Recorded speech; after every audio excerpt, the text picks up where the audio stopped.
Welcome to silver spoon Hiru's kitchen. Jai Jagannath to all my friends.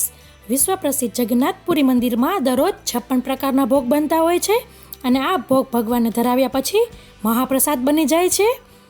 આ ભોગ માટીના વાસણમાં જ બને છે અને કોઈ પણ ભોગમાં ટમેટાનો બિલકુલ ઉપયોગ નથી થતો અને મંદિરમાંથી કોઈ પણ ભક્ત ભૂખ્યું નથી જતું. મેં પોતે આ 56 ભોગનો મહાપ્રસાદ લીધેલો છે. તો ચાલો આજે 56 ભોગમાંથી એક ભોગ કનિકા રાઈસ બનાવીએ. આ કનિકા રાઈસ ખડા મસાલા અને ડ્રાયફ્રૂટ્સથી બને છે અને સ્વાદે મીઠા હોય છે. આ કનિકા રાઈસની સાથે મેં જે દાળ પીરસી છે તે સ્વીટ દાળ છે. તેની રેસીપી મારી નેક્સ્ટ રેસીપી છે. તો ચાલો ભગવાનનું નામ લઈને બનાવીએ.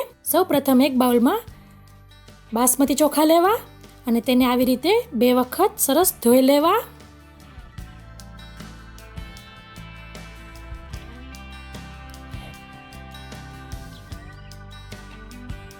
ધોવાઈ જાય એટલે તેમાં પાણી ઉમેરીને 10 થી 15 મિનિટ સુધી પલાળવા દેવા.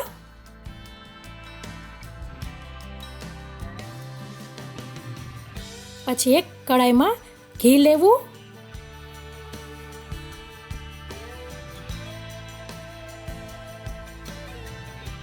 ઘી ગરમ થાય એટલે તેમાં કાજુ ઉમેરવા.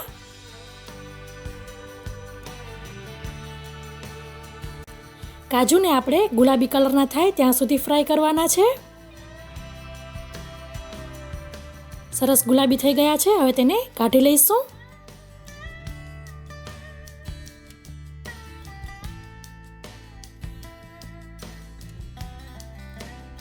પછી કિસમિસ ઉમેરવાની છે.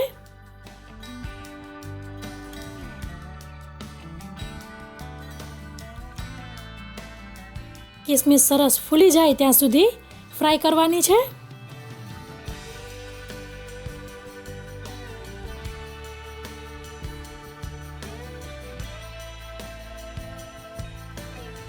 તમે જોઈ શકશો બધી કિસમિસ સરસ ફૂલી ગઈ છે. તેને પણ પ્લેટમાં કાઢી લઈશું.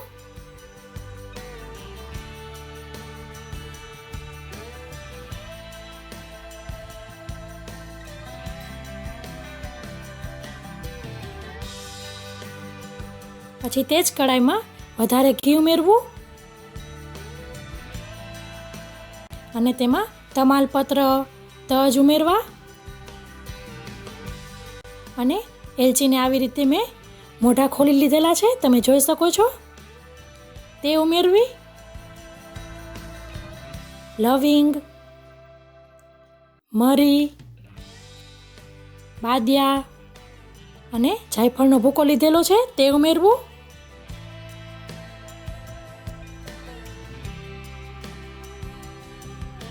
પછી આ ખડા મસાલાને 1 થી 2 મિનિટ સુધી સાતળવા.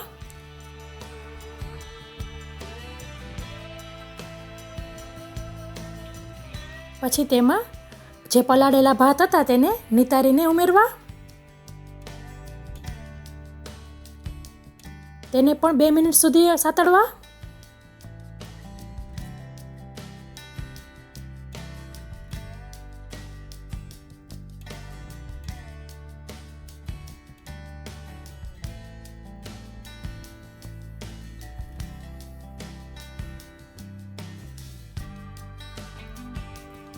બે મિનિટ થઈ જાય એટલે તેમાં પાણી ઉમેરવું. જે કપના માપના આપણે ચોખા લીધેલા હતા તે જ કપના માપનું 2.5 ગણું પાણી લેવાનું છે. પછી તેને બરાબર મિક્સ કરી લેવું.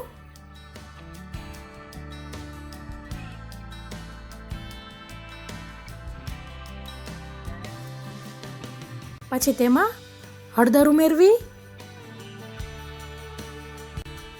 થોડુંક મીઠું ઉમેરવું અને બધું બરાબર મિક્સ કરી લેવું.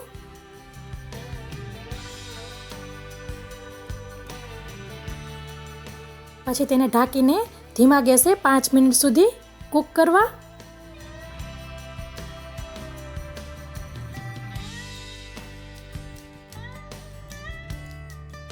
પાંચ મિનિટ થઈ જાય એટલે હળવા હાથે મિક્સ કરી લેવું.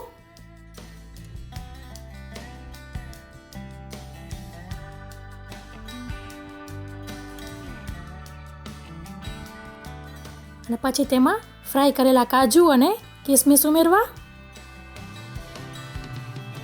તેની ઉપર આવી રીતને ફેલાવી દેવા, મિક્સ નથી કરવાનું.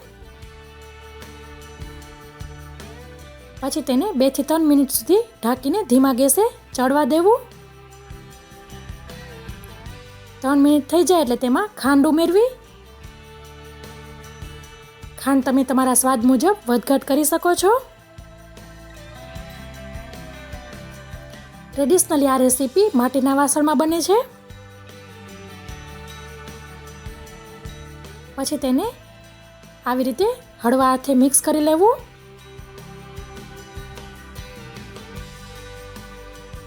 મિક્સ થઈ જાય એટલે તેને ઢાંકીને 1 થી 2 મિનિટ સુધી ધીમા ગેસે કૂક કરવું. કૂક થઈ ગયા છે, તમે જોઈ શકો છો ભાતના એક એક દાણો છૂટો થયો છે. તો તૈયાર છે કનિકા રાઈસ. આ રાઈસને આપણે સ્વીટ દાળ જોડે સર્વ કરીશું. આ સ્વીટ દાળની રેસીપી મારી નેક્સ્ટ રેસીપી છે.